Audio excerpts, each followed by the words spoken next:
Good morning, students. Today we are discuss about sexual reproduction in plants. Sexual reproduction in plants. What is sexual reproduction? Reproductions involve the production and fusions of male and female gametes. Farmer in our ancient elder scientists says about is an gametogenesis. What is gametogenesis? Gamete formation. What are the gametes? Male and female gametes, such as male gametes such as sperm cell and female gametes such as ovule. Later is the process of fertilization. After gametogenesis, second process called fertilization. What is fertilization? Fusion of male and female gametes. It happens in all the plants, animal, in every living organism. Let us recall the sexual reproduction in algae and bryophytes. They reproduce by algae, and lower plants such as algae, bryophytes, pteridophytes sexual reproduce by production of an gametes which may be motile or non-motile. What is motile? Moving gametes, or non-motile, non-mobile. Moving, non-moving, depending upon the species. The gametes fusion is of three types. They are called isogamy, anisogamy, oogamy. This chapter we learned already in 11th standard. Iso means similar, gamy means gametes. Gametes come from same parents, morphologically, physiologically similar gametes. Then these gametes have any difference, morphologically or physiologically difference, are called anisogamy, oogamy. Anisogamy means morphologically similar gametes but physiologically dissimilar gametes. Anisogamy, because shape-wise similar but internally dissimilar. Then oogamy means morphologically and physiologically dissimilar gametes are called oogamy, but this gametes comes from two different or same thallus and completing for sexual reproduction in lower organism. In algae, external fertilization takes place. What is external fertilization? Fertilization occurs outside of the body, but not happen internally. But internally means internal fertilization. It happens for here in phanerogamous flowering plants such as angiosperm and gymnosperm. Then flower is viewed as multi-dimensional perspective from time immemorial. Means flower shape is different dimensional shape, different color, different shape and different position, but everything we have in all the flowers. It is an inspirational tool for the poet, but poets are using lot of flower and given for lot of historical evidence also. It is a decorative material for all that celebration. So any other function and other celebration, flowers are using marvelously and tremendously in different areas. In Tamil literature, the 5 lands are denoted by different flowers. What are the 5 Tamil literature lands? Such as for Kurinchi, Mullai, Marudam, Neidal, Palai. Kurinchi land, the flower is denoted as an Kurinchi flower. Then Mullai denoted by jasmine flower, Marudam, lotus and lily, and Neidal denoted by Thalai flower, and Palai, usually desert area, Maram flower. You know already in desert area or Palai land, usually xerophytic land, that areas will be living for group of plants. So that plants producing flower is called a Maram flower. So 4 lands of Tamil literature. The flag of some countries are embedded with the flowers. You know, for some other countries, flags are embedded with the flowers. Flowers are used in the preparation of perfumes. It's very tremendous role in some of the industries, collecting a lot of flower using for preparation of perfume for human purpose. For a morphologist, a flower is a highly condensed shoot mean for reproduction. But plants are producing a lot of flower is a condensed shoot, because a kind of an flower leaf. The leaf are called calyx, corolla, androecium, and gynoecium. And plants are producing flower not for the purpose of human use, but their own reproduction. Okay.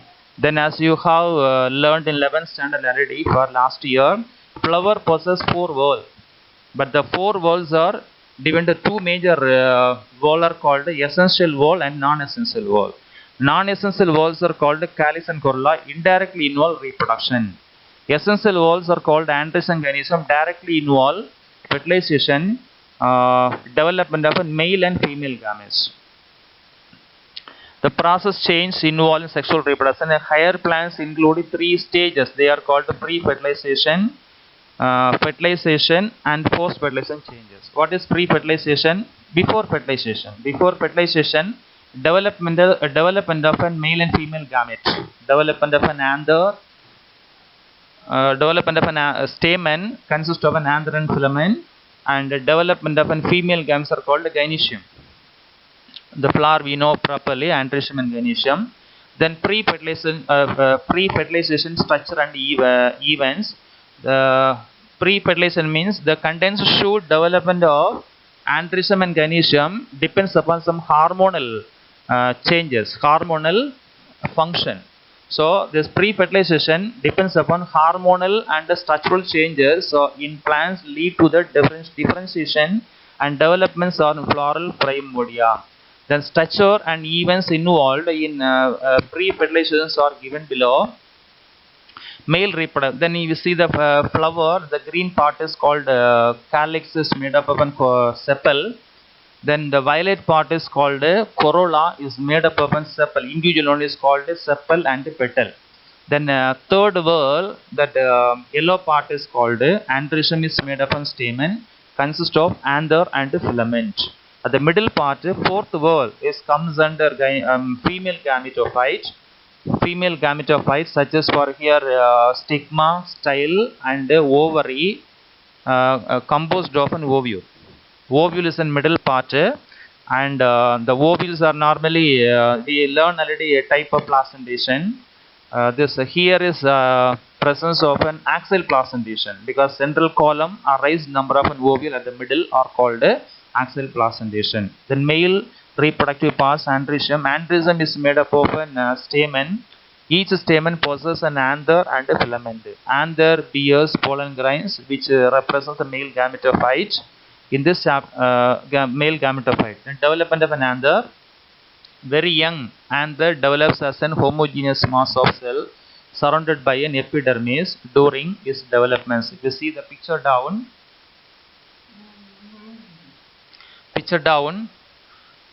we have for here different kinds of an anther developments. The first picture is come for here.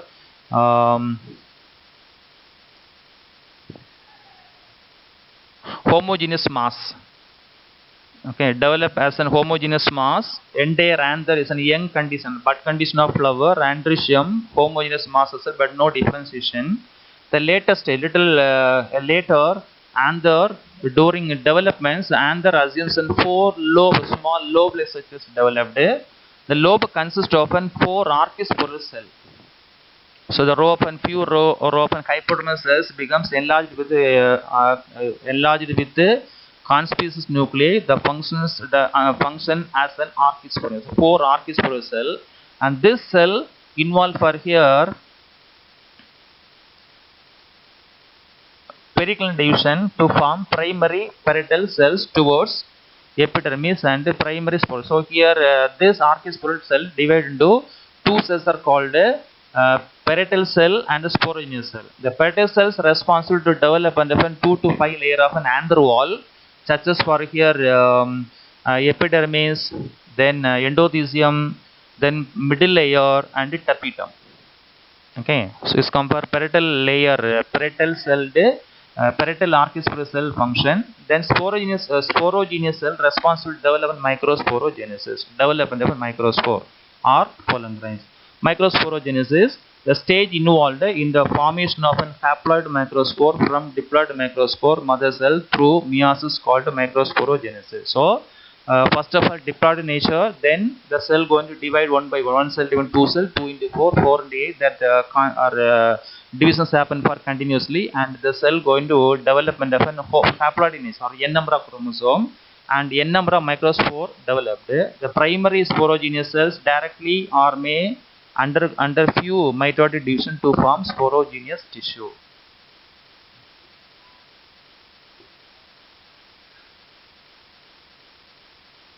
Two theca are called dithecus. Dithecus means two chambered anther lobe. We know for here four chamber, and but one side we have an upper two and lower two. They are called dithecus chamber. A typical anther is tetrasporangiate.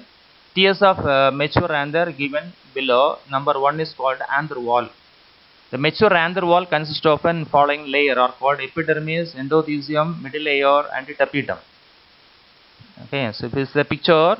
They are given for outermost layer epidermis, then endothelium, continued endothelium, then middle layer, then tapetum. Epidermis, it is single layered and protective in function. The cell undergo repeated anticlinal division to cope up with the rapidly enlarging internal tissues. It's a very good role for here protection. Do not allow any other external factors. Do not allow to harm any other waves, such as for a major role for epidermis. Then endothelium, it is generally a single layer of an radially elongated cell found below the epidermis. Inner tangential wall. What is tangential wall? Cells have an four layer. You see for here a rectangular shaped cell consists of an two radial wall, two tangential wall. Okay, so a cross wall and transverse wall is called a radial wall and a tangential wall. Already explained 11th standard. The inner tangential wall develop bands, sometimes the radial wall also of a cellulose. The cells are hygroscopic. What is hygroscopic? Hygroscopic means absorb moisture from the air. It's called hygroscopic. So this a hygroscopic nature is to absorb water and easy to dehiscence anther and liberation of pollen grains during dehiscence, maturation. Okay, that's why the cells are hygroscopic, absorbing moisture from the air is called hygroscopic. Sometimes ask question, what is hygroscopic? In the anther, anther of an aquatic plants, saprophytes and clistogamous flower and extreme parasite, endothelial differentiation is absent. Okay, because those plants live in water and those plants in saprophytes. Okay, and what is saprophytes? Saprophyte plants such as for monotropa, and these kinds of plants to live in humus consisting soil.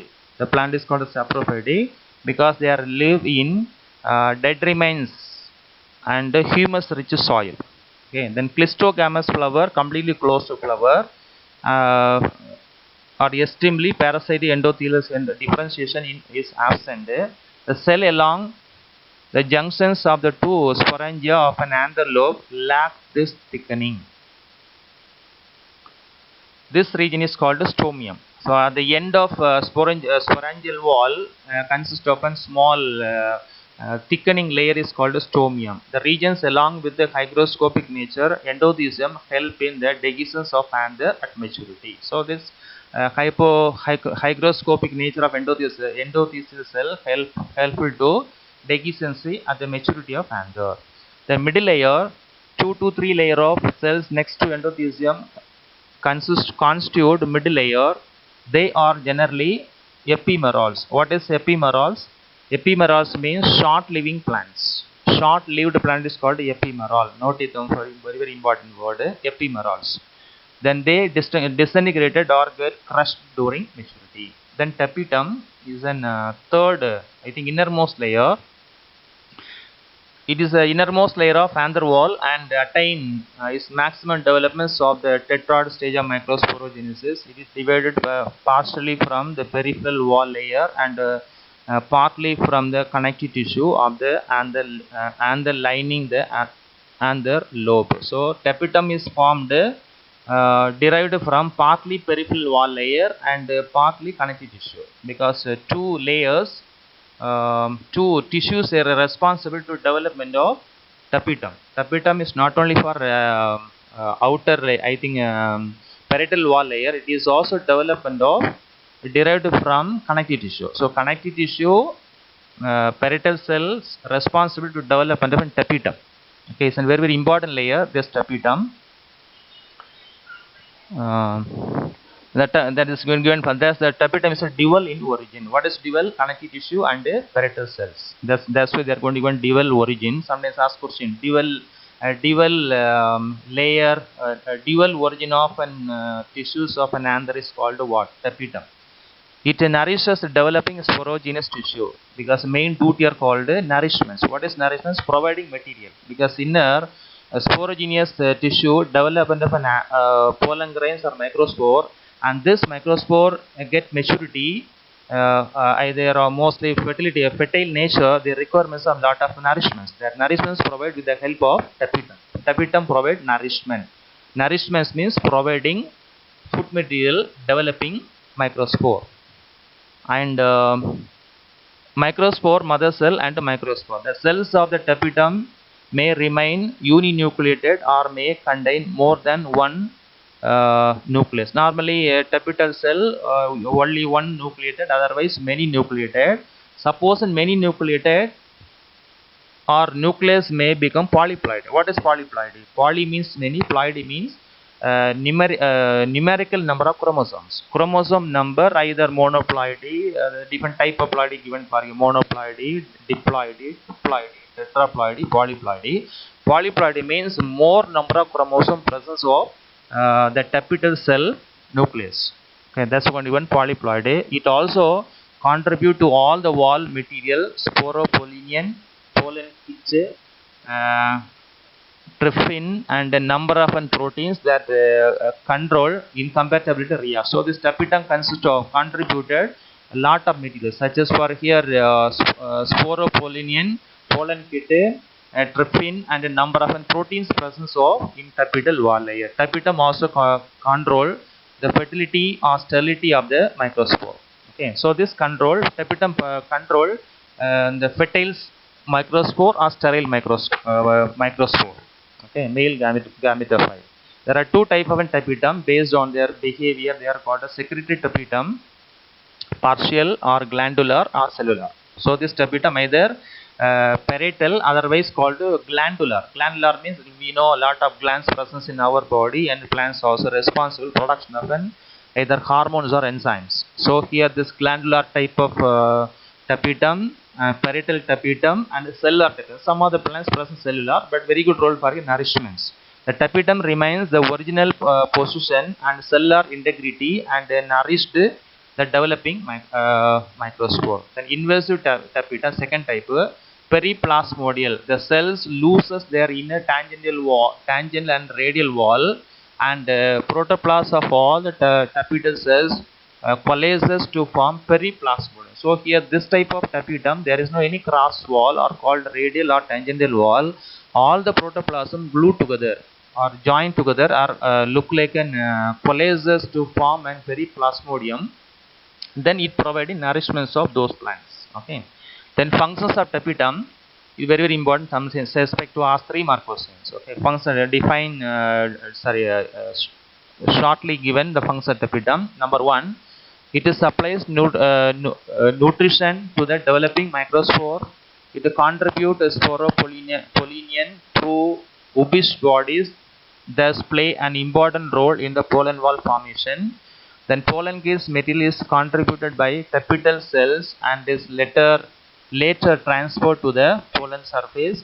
Exine proteins responsible for rejection reaction of the stigma are present in the cavities of the exine.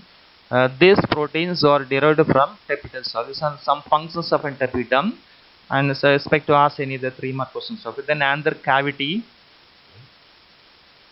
The anther cavity is filled with a microspore in young stages or with the pollen grains at maturity. The mitotic divisions of microspore mother cell gives rise to microspore which are haploid in nature. So anther cavity means a cavity filled with a lot of microspore. A long cavity consists of number of microspore or pollen grains, and that cavity is very good role for here. Very good role, and during mitotic cell divisions, it will be developed through microspore mother cell. Then connective. So 4 anther microsporangia are called anther cavity are connected by connective cells. Connective, it is a column of a sterile tissue surrounded by the anther lobe. It possesses vascular tissue. It also contributes to the inner tapetum. What is vascular tissue? Made up of xylem and phloem and providing nourishment such as for here food and water provide. And this vascular tissue presence in connective tissue responsible providing materials. The microspore and pollen grains. Microspores are the immediate production of an meiosis of the microspore mother cell, whereas the pollen grains is derived from the microspore. The microspores have protoplast surrounded by wall which is yet to be fully developed. The pollen protoplast consists of a dense cytoplasm with a centrally located nucleus. So pollen grains, microspore already we know for microspore and the pollen grains. Pollen grains are usually uninucleated and consist of a two wall layer, outer exine, usually a rough layer, and spinose layer.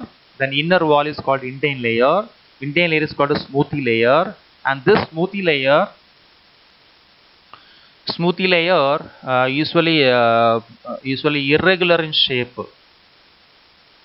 Okay, the inner intine is thin, uniform, and is made up of pectin. Then inner intine consists of an pectin and hemicellulose, and cellulose and callose. One more product. So pectin, hemicellulose, callose, and cellulose. What is meant by callose? Callose means mature seed is blocked by callose. One of the substance are called callose. So blocking substance is called callose. So inner intine layer consists of pectin, hemicellulose, cellulose, and callose. Sometimes ask question. Inner intine layer, what are the content of an inner intine layer? Such as for here pectin, hemicellulose, cellulose, and callose together with the protein, even proteins also. So pectin, hemicellulose, cellulose, callose, protein consisting of inner intine layer. Exine is thick and is made up of cellulose, sporopollinean and the pollen kit. Pollen kit means group of pollen grains. Pollen grains presents one small packet-like material. The exine is not uniform and is thin in certain areas because of spinose layer. When this thin areas are small and round is called germ pore. Okay, so this exine layer will be is not uniform because they are present thin and thick layer, and thin layer usually arise to develop a germ pore. Okay, so germ pore means a pore allowed to development of a pollen tube. Okay, pollen tube protrude out with the help of an germ pore. It is associated with the germination of pollen grains. This sporopollen is generally absent in germ pores. Then the surface of this exine is either smooth or sculptured in various patterns like rod-like, grooved, watery, and punctuate, etc. The sculptured patterns is used in the plant identification and classification. Shape of pollen grains varies from species to species. It may be globose. Globose means circular, globe-like, and ellipsoidal means X-shaped, three-dimensional shape. Ellipsoidal. Fusiform means spindle-shaped, tapering both ends. It's called fusiform. Lobed means small lobe. Lobe will be different shape. Then angular. What is angular or crescent means sharp corner. Corners of that pollen grains will be sharp niches. Come for here angular or crescent shape of pollen grains.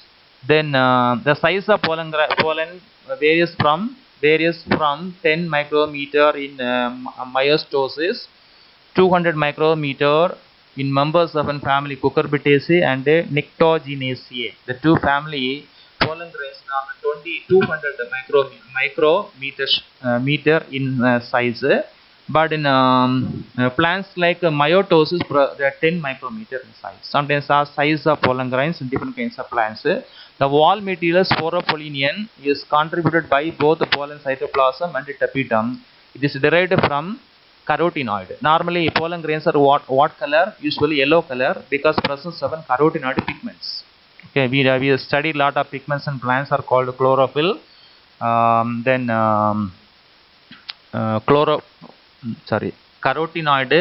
and chromoplast. Chromoplast colored pigments. Here one type is called carotenoid, is an yellow colored pigments. It is resistant to physical and biological decomposition, because this carotenoid presence of those pollen grains very good role for here some resisting power such as physical and biological decomposition.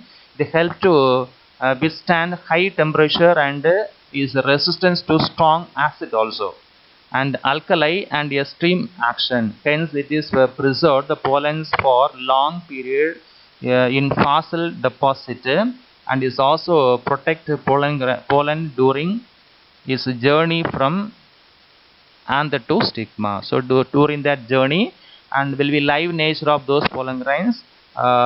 So these are the carotenoid, very good role for here some resistancy and against withstand high temperature, some against some other climatic factors. Okay.